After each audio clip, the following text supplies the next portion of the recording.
हाल मुंबई में मरीजों की मदद के लिए कई लोगों ने हाथ बढ़ाए हैं। कहीं मरीजों के लिए क्वारंटीन सेंटर बनाकर तो कहीं ऑक्सीजन मुहैया करवाकर लोगों की जान बचाने की पहल की गई, वो भी बिल्कुल मुफ्त। मदद की ऐसी कुछ तस्वीरें घाटकोपर से आई, जहां गाड़ी में बैठे एक मरीज को ऑक्सीजन दी गई। जब तक एम्बुलेंस नहीं आती या उनका बेड जो है बुक नहीं होता, तब तक वो यहाँ रहकर ऑक्सीजन लगाकर अपनी जान बचा सकते हैं। ऑक्सीजन की कमी से लोगों का दम न निकले, इसे ध्यान में रखकर एक लाइन से कई सिलेंडर रखे गए ताकि लोग आते जाएं और फिर उन्हें ऑक्सीजन दी जाए। इस अनोखी पहल से कई लोगों का फायदा भी हुआ। कुछ ऐसी ही तस्वीरें मुंबई के ताड़देव में देखने को मिली। वहां 7 दिन के अंदर एक स्कूल को क्वारंटीन सेंटर में बदल दिया गया। वहां वो सभी जरूरी इंतजाम किए गए जिससे कोरोना मरीजों का इलाज हो सके। कुल मिला के 25 लोग की टीम ये पूरा क्वारंटाइन सेंटर चला रही है। बताया गया कि फिलहाल 100 बेड का ये क्वारंटीन सेंटर बनाया गया है, लेकिन जरूरत पड़ने पर और बढ़ा दिया जाएगा। कोरोना संकट से निपटने में रिलायंस इंडस्ट्रीज लगातार राज्यों की मदद में जुटी है। इस कड़ी में रिलायंस के जामनगर प्लांट से भेजी गई ऑक्सीजन की खेप दिल्ली पहुंच गई। रिलायंस इंडस्ट्रीज ने अप्रैल में 15,000 मैट्रिक टन ऑक्सीजन कई राज्यों को सप्लाई की। इसके लिए रिलायंस ने किसी राज्य से कोई चार्ज भी नहीं लिया। रिलायंस की ओर से भेजी गई ऑक्सीजन से करीब 15 लाख लोगों को मदद मिली है।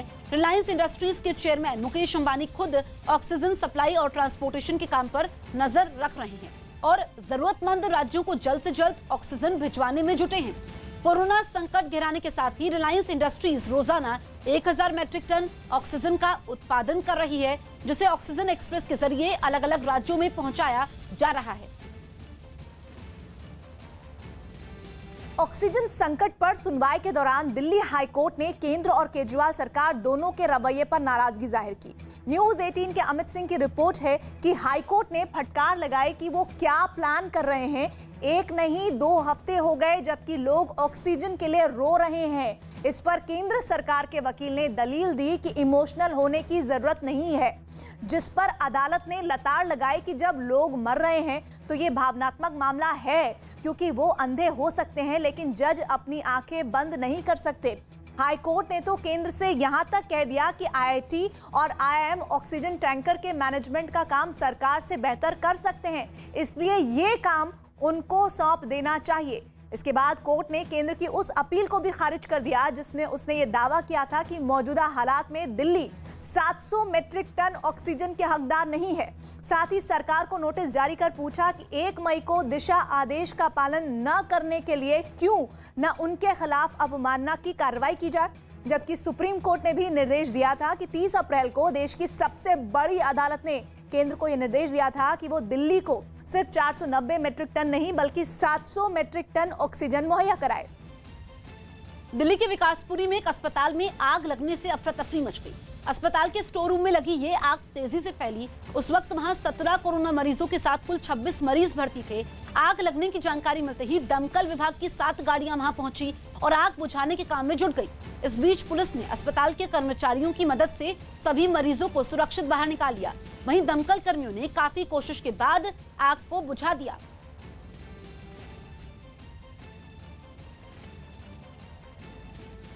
महाराष्ट्र में कोरोना का कहर अब कम होता दिख रहा है। हालांकि कल के मुकाबले आज राज्य में कोरोना मरीजों की संख्या बढ़ी है, लेकिन अच्छी बात यह रही कि आज जितने लोग कोरोना पॉजिटिव पाए गए उससे ज्यादा मरीज कोरोना से ठीक हो गए।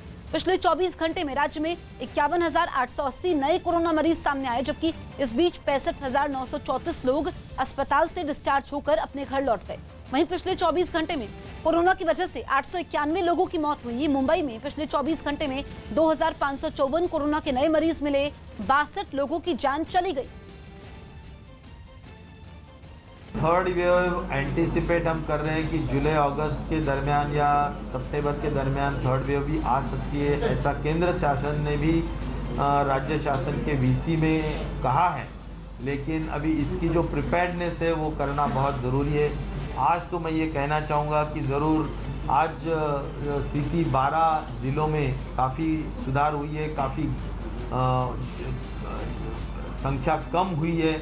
12 ज़िलों में ये केंद्र शासन ने भी मान्य किया है और करीबन बाकी के जो ज़िले जिसमें अभी भी ग्रोथ दिखाई दे रही है तो उसमें बेड्स बढ़ाने का काम हो, डॉक्टर्स की संख्या बढ़ाने का काम हो, नर्सेस टेक्नीशियंस की संख्या बढ़ाने का काम हो सकता है तो फील्ड हॉस्पिटल्स बढ़ाने का काम हो। ये सब आदेश हमने कलेक्टर्स कमिश्नर्स को दे रखे हैं।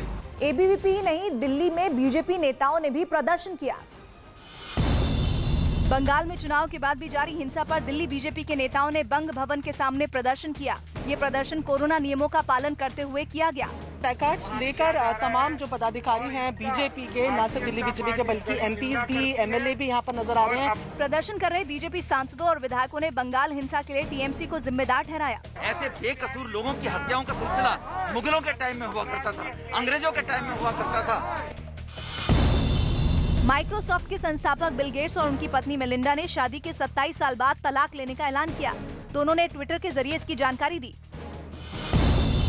सीआरपीएफ में पीटी और खेलों के लिए अब कॉमन ड्रेस कोड लागू होगा, यानी खेलों के दौरान सीआरपीएफ के अधिकारी और जवान एक जैसी ड्रेस पहनेंगे। साथ ही महिला अधिकारियों और जवानों पर भी कॉमन ड्रेस कोड लागू होगा। यूपी के सीएम योगी आदित्यनाथ ने पत्रकारों और उनके परिवार वालों को मुफ्त में टीका लगाने का फैसला लिया। मुख्यमंत्री ने पत्रकारों को वैक्सीन लगाने के लिए अलग सेंटर बनाने और जरूरत पड़ने पर उनके दफ्तर जाकर टीका लगाने को कहा। यूपी के आगरा से हैरान करने वाला एक वीडियो सामने